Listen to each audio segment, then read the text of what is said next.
Skills Over Titles, The Future of Work by Ms. Loveleen Sahrawat, Chief Marketing Officer at WiZR. Please put your hands together for Ms. Loveleen. Loveleen has 28 years of experience across advertising, corporate marketing, digital business, and transformative digital platforms. Loveleen has built brands across multiple sectors. She specializes in developing transformative digital platforms, particularly in financial services and edtech, helping organizations optimize performance and embrace innovation. Passionate about upskilling and creating future-ready teams, Loveleen continues to unlock new opportunities and guide businesses towards long-term success in an evolving market. Please put your hands together for Ms. Loveleen. Over to you, ma'am. Thank you so much. Actually, when you hear a third person talk about you like this, it's pretty strange. I am some of those things. I'm not sure if I'm all of those things. Thanks so much. It is absolutely wonderful to be part of this CHRO community. I've been kind of listening to some of the sessions here. It was so informative. And I think as I kind of take this piece, I'm going to touch upon some of the points that you guys so passionately spoke about. So I think 30 seconds was spent introducing me to you, but I'm going to do that again, and for a reason. So I'm Loveleen Sahrawat. And from my visiting card, it appears that I'm the Chief Marketing Officer at WiZR. Ironically, though, the topic is skills over titles. So why am I introducing myself as Chief Marketing Officer? Where did these titles really come from? If you kind of see the history of titles, they go back to 3500 BC. Mesopotamia, Egypt. The change was ushered in as egalitarian communities started getting more complex because of agriculture, right? And you saw titles like king and pharaohs and dukes get introduced. So you needed to have hierarchy as things got complicated. You had to understand, if you were a peasant, that there were 4 or 5 hierarchies above you, so that there was a chain of command, and societies created commerce that could be managed. It was really quite simple. In the corporate world, we know that the titles emerged around 1870s with the advent primarily of railways in the United States. It was the biggest network that was changing how United States moved. And it was very difficult to start tracking this very, very complex network, and therefore titles were adopted. Actually, things were fairly simple when titles were adopted. They were quite uniform across all countries and across all industries, right? So when you kind of saw any hierarchy right at the top, you'd see board of directors, there'd be a chief executive officer, vice president, a general manager, and each of their roles, it didn't matter which industry you went to or which country you went to, each of their roles were the same, right? So right on top, if you had a board of directors, they were a group overseeing the company strategy. Similarly, a general manager, it didn't matter if you're a manufacturing company or if you're a financial services company, you'd be running the local business in a particular location. So there was tremendous amount of intuitiveness. And through those titles, you understood people's roles. However, and this is like preaching to the priests, you know how much this has changed in the last 1 decade, right? Today, when you read a title, let's go back to my title. Chief Marketing Officer, right? Oh, she does marketing. Actually, that's the last thing I do in my company. I rarely do marketing, okay? But that's my title. And that's what's happening across organizations. You look at titles, and then you start understanding what a person does, and you're like, dude, why do you have this title? Okay? What's really beginning to happen is for multiple factors, titles are beginning to become opaque, right? Let's look at these two real scenarios. So one is a tech solution company, and the other is a digital services company. The department is engineering, and the job title on one side is software engineer, on the other side is technical developer. I know through the JD, both of them are doing exactly the same thing, right? I feel really bad for the recruiters in this room, especially bad for you, right? Then you've got this product management person. One is called a product owner, the other is called digital product lead. What is that supposed to mean? How do you identify this person when you meet him at a party or if you're trying to recruit him? He or she comes to you for a job interview. You're like, dude, what do you do? You're a digital product lead, right? We're not looking for a digital product lead. We're looking for a product owner. And this lady is like, or this guy's like, what's a product owner? So that's what's really happening to titles today. And of course, there's really good reason why this ambiguity has been introduced. Also, who's introduced it? All of you sitting in this room. You are the guys who decided a decade ago that slowly but surely you're going to make these titles highly ambiguous. Multiple reasons, I'm going to touch upon a few. The first, you want to project culture of your company, right? So one is a company which is really focused on growth, okay, and strategy. And the other is a company that's very, very sales driven. So you're going to change the title to reflect the culture of your company, right? One company is going to call it Business Growth Manager. The other is going to call it Sales Strategy Manager. The other is doing exactly, possibly the same thing, right? From the outside though, it seems like one's really focused on growth and business and the other's narrowly focused on sales strategy. The second part really is the competitive positioning. You really need to differentiate yourself from competition, okay? Because you've got a position for a senior analyst, but no one joining. So you're going to say, okay, let me add this word lead, okay?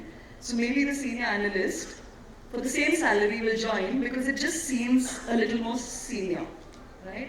So you're like, okay, let's not call this guy senior analyst, let's call this guy lead analyst, okay? So that's what's really beginning to happen. However, if you start seeing the problems we are creating for ourselves, and obviously by design, okay, is complete confusion first in talent acquisition. Like I said, I'm going to repeat, I feel really bad for the recruiters in this room, right? The second is, there is such a huge challenge today in benchmarking compensation. The senior analyst versus the lead analyst. Why the hell is the lead analyst getting the same salary as the senior analyst? Doesn't that guy just come across as a little more senior, right? But we know to give a title costs us nothing. What does a visiting card cost us? If we are still printing visiting cards, that is, right? So compensation is becoming a really big issue. Also, compensations therefore are becoming highly opaque, right? We do know that 15 years ago, when somebody said vice president, we knew the bracket the person was earning, right? Today, if you say vice president, you can't guess the bracket the person falls in. Okay, they're so diverse. The third is, really, what are the employees going through? If a person who's doing a senior analyst job is now being called lead analyst, what's he going to aspire for?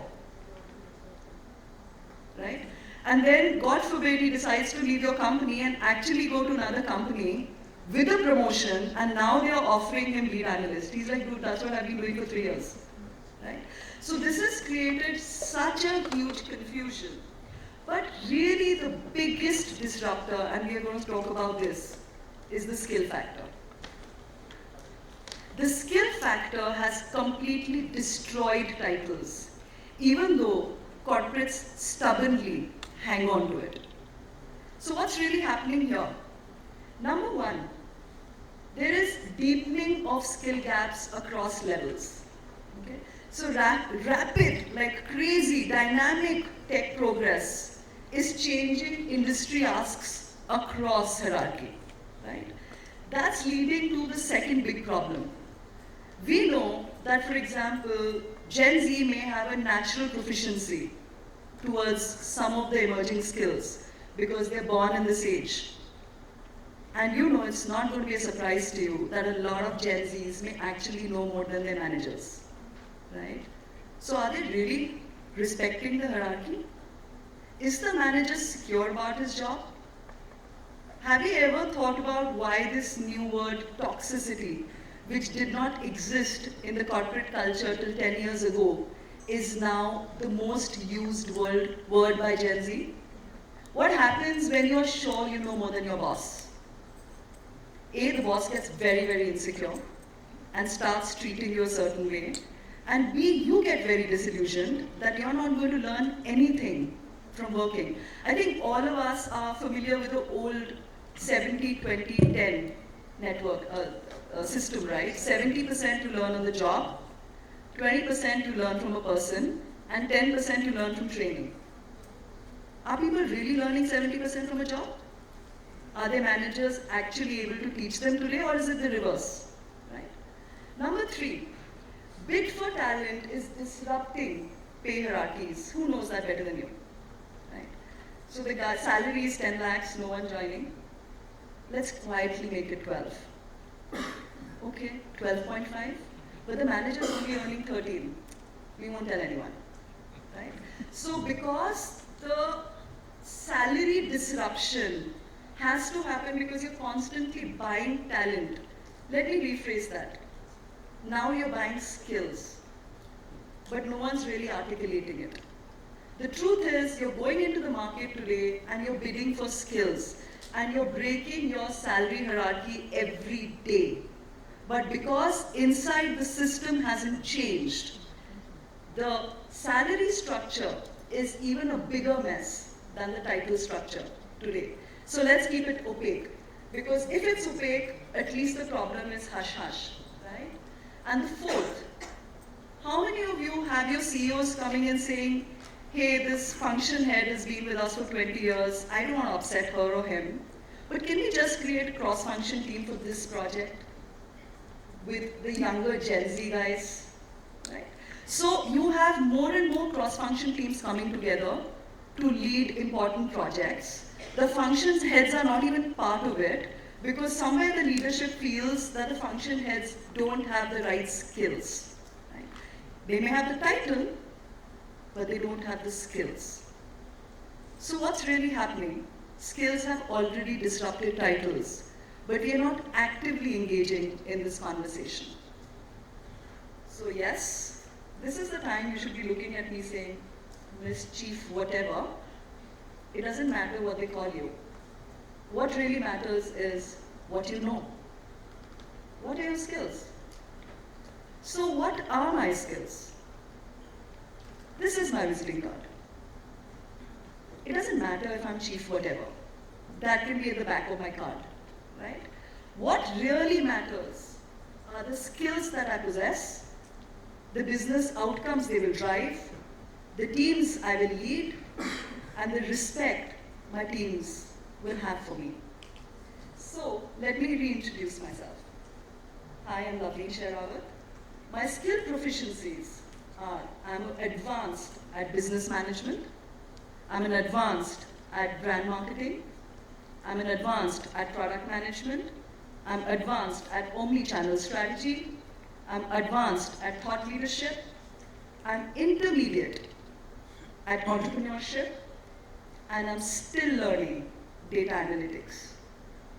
So when you then look at my visiting card, you understand the varied roles I could be playing in my organization. It so happens they had to give me a title. So they gave me a title. If I had children, probably they would need a title to tell their classmates what their mother was doing, right? But those are the very small aspects that titles today have been reduced to. We should be known by our skill sets. So let's look at today's new age resume. It was very interesting, I think the conversation that was happening in the last session, and they were talking about 400 and 4,000 and 40,000 resumes, and how do you skim through them? You cannot. No amount of AI can help you skim through them. If your resumes don't have the skill sets listed out, what am I going to do with somebody who's got 20 years of experience? Maybe it's 20 years of failed experience. Why the hell was this person 20 years in the same job? Was he not getting a job elsewhere? So those are the questions that today come to my mind when I look at archaic resumes. What I want to look at in a resume is what are the skills this person possesses and what is the proof of those skills? Do all these skills really come with an assessed certificate?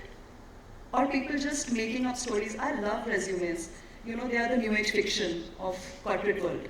Okay? So there has to be proof of concept for each of these. And that's what's going to start happening in the next 18 months. You can take it in written from me. Resumes will get accompanied by skills, and skills will have proof of completion, proof of assessment. That's where the world is moving. That's where organizations need to move. Every employee in your organization needs to know what their skill fitment score is. Every employee in your organization needs to know what are the concepts, are their weaknesses, so that they can upskill. Just getting them Coursera is not going to help them upskill. If you're not going to upskill people, there will continuously be talent deficit. Where is the talent? As one of my ex-CHROs said, dude, you can give them almonds, they're only monkeys out there. Because no one's upskilling people and skills are changing on a daily basis, right? So that's really what we should be spending our time and energy on within our organizations, discussing skills over titles. Very quickly, I think I don't have too much time left, but I'd love you guys to look at two cases, right? And I've picked up two case studies, one of IBM and the other of Unilever. These are two international. So both these, many companies, but I've just picked up two. Both these companies, they're so diverse. One is high tech and the other is FMCG, right? Both these companies have embraced skills over titles. Both these companies have initiatives that A, spot people basis skill assessment, B, train people basis skill gap, C, have initiatives right at the beginning to get employees to first train themselves, then plan lateral movements, rather than the other way around. So I'd urge you to kind of get into both these studies. We have very little time. So Unilever and IBM, and if need be, I can just circulate this around. That probably is easier. But for example, Unilever has something called Assess and Hire for new employees. They have something called Skills Build to train their current employees. And they have something actually it's really, really interesting called New Collar. Obviously the term comes from white collar. To train beginners, right, into roles through upskilling them. Similarly, Unilever has something called Future Fit. Okay, and Future Fit is really, really interesting because it's able to identify a person's skill and then create demand for it within the organization. They have assessment-based digital reskilling.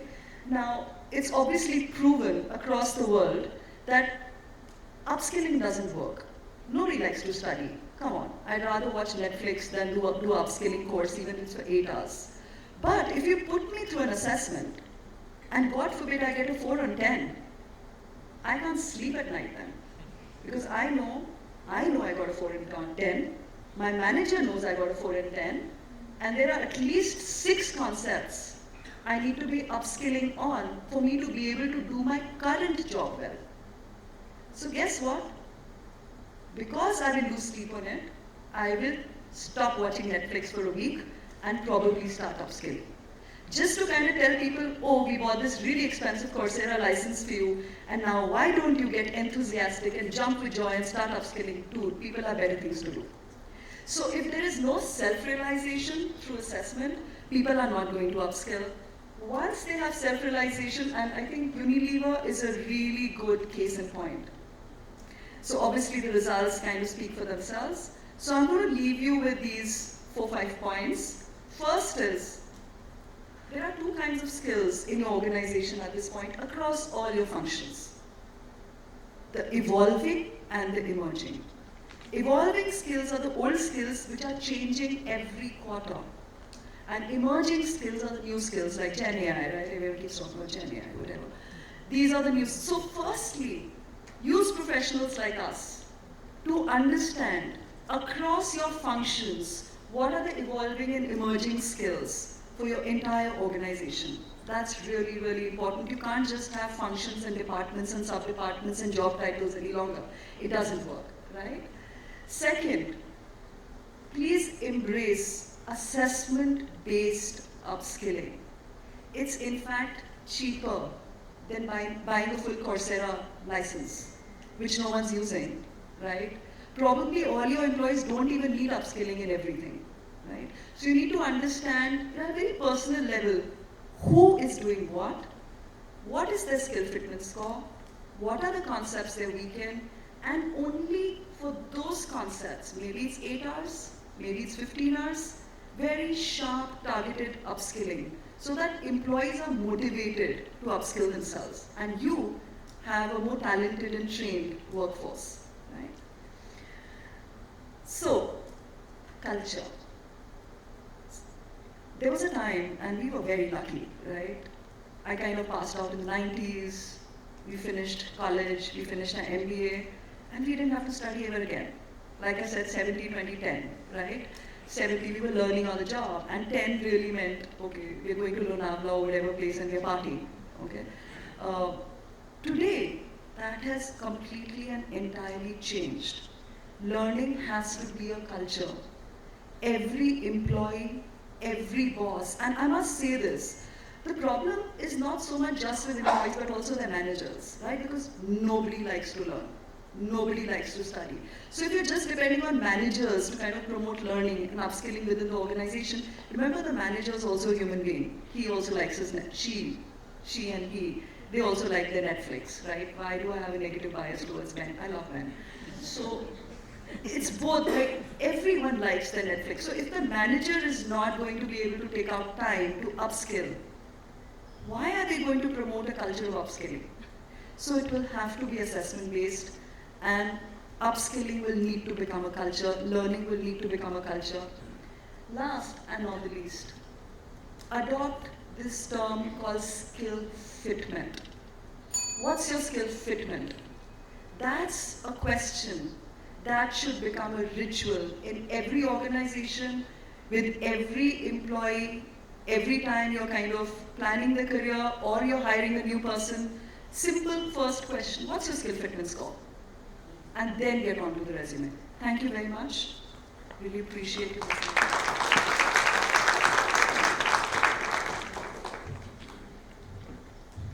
Thank you so much for the insightful session, and I would like to call upon stage Mr. Makaran Kotalwar, VP and CHRO at Kalyani Technoforge Limited, to do the honors. Please put your hands together for the speaker.